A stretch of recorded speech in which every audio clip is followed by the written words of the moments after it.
اور کوئی صحابی یہ برداشت کرنے کے لیے تیار نہیں تھا کہ میں تو اپنے گھر میں آرام سے اور چین سے بیٹھا رہوں اور نبی کریم صلی اللہ علیہ وسلم مشکل سفر کو برداشت کریں، تو صحابہ کرام کے لیے یہ کسی بھی طور گوارا نہیں تھا۔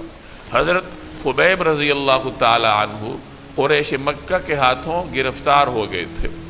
وہ انہیں سولی پر لٹکانے کے لیے باہر لے گئے، آبادی سے باہر۔ اب انہیں لٹکایا جا چکا تھا تو حضرت خبیب رضی اللہ تعالی عنہ نے فرمایا کہ تم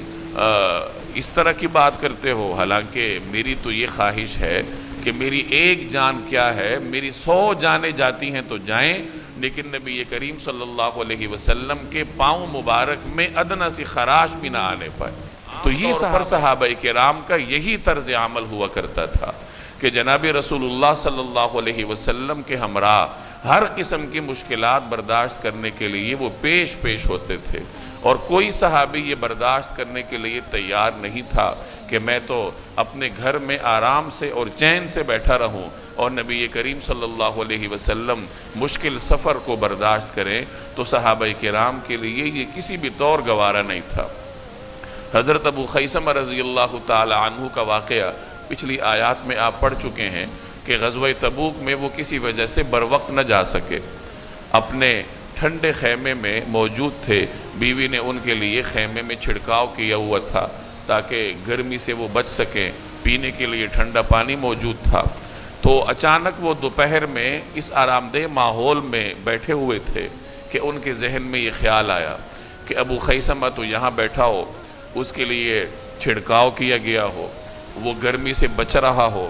اس کے پینے کے لیے ٹھنڈا پانی ہو، اور اللہ کا رسول تبوک کی جانب صحراؤں میں سفر کر رہا ہو، تو ابو خیثمہ یہ کیسے برداشت کر سکتا ہے؟ چنانچہ یہ خیال آتے ہی انہوں نے سب کچھ چھوڑا، سواری اٹھائی اور تنہا لشکر کے پیچھے روانہ ہوئے۔ ادھر لشکر نے کسی مقام پر پڑاؤ ڈالا ہوا تھا، دور سے ایک آدمی آتا ہوا دکھائی دیا، نبی کریم صلی اللہ علیہ وسلم کی نظر پڑی تو آپ نے فرمایا کہ یہ آنے والا ابو خیثمہ ہوگا۔ چنانچہ ایسے ہی تھا کہ جب وہ آئے تو وہ حضرت ابو خیثمہ رضی اللہ تعالی عنہ تھے۔ حضرت خبیب رضی اللہ تعالی عنہ قریش مکہ کے ہاتھوں گرفتار ہو گئے تھے۔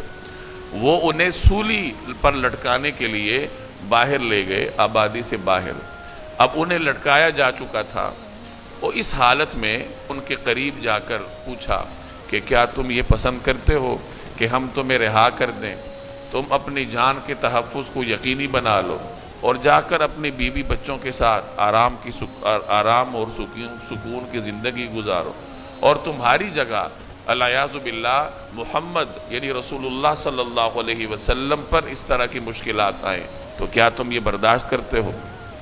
تو حضرت خبیب رضی اللہ تعالی عنہ نے فرمایا کہ تم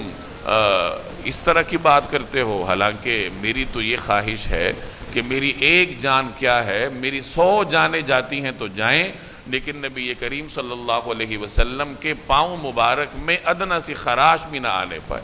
تو یہ صحابہ کرام کا عمومی طرز عمل تھا۔